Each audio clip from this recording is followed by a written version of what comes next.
Assalamu alaikum, I'm Aisha and you're watching Samaa News. Here are today's headlines.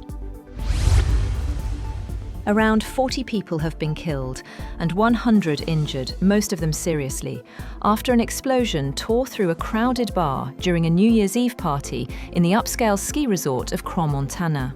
Swiss officials said a fire broke out at 1:30 a.m. in a bar called Le Constellation in the resort in southwestern Switzerland.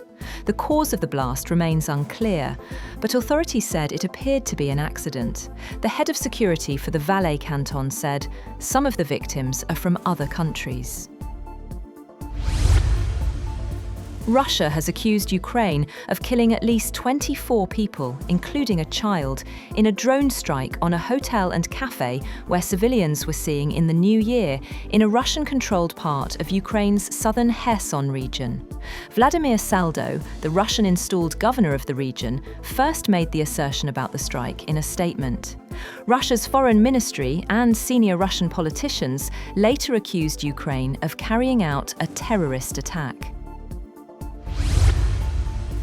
Ukrainian President Volodymyr Zelenskiy, in his New Year address to the nation, has said that Ukraine wanted the war to end, but not at any cost, adding he would not sign a weak peace agreement that would only prolong the war.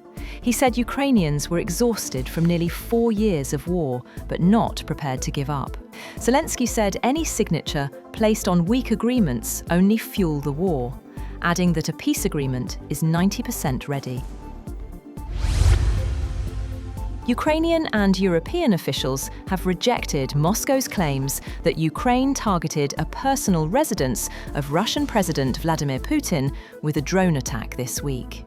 The Wall Street Journal reported that US national security officials have found Ukraine did not target Putin or one of his residences in a drone strike. Kaja Kallas, the EU's top diplomat, called Russia's claims a deliberate distraction. Ukraine has denied it carried out such an attack, describing the allegation as a Russian disinformation campaign.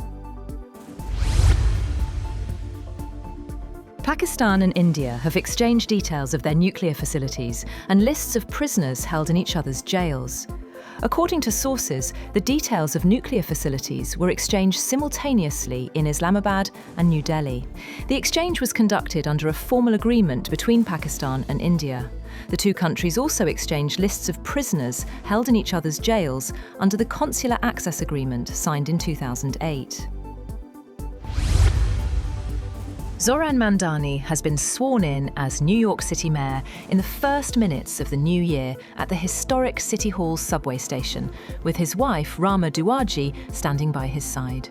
The oath was administered by New York State Attorney General Letitia James.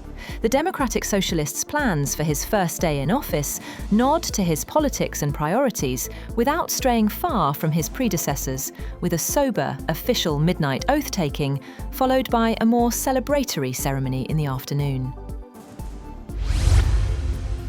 US President Donald Trump has said that his administration is removing the National Guard from Chicago, Los Angeles, and Portland, but he adds in his social media post that federal forces will come back if crime rates go up. Local leaders in those cities and Democrats have said the deployments are unnecessary. Trump's announcement comes shortly before a federal appellate court ruled that his administration had to return hundreds of California National Guard troops to Governor Gavin Newsom's control.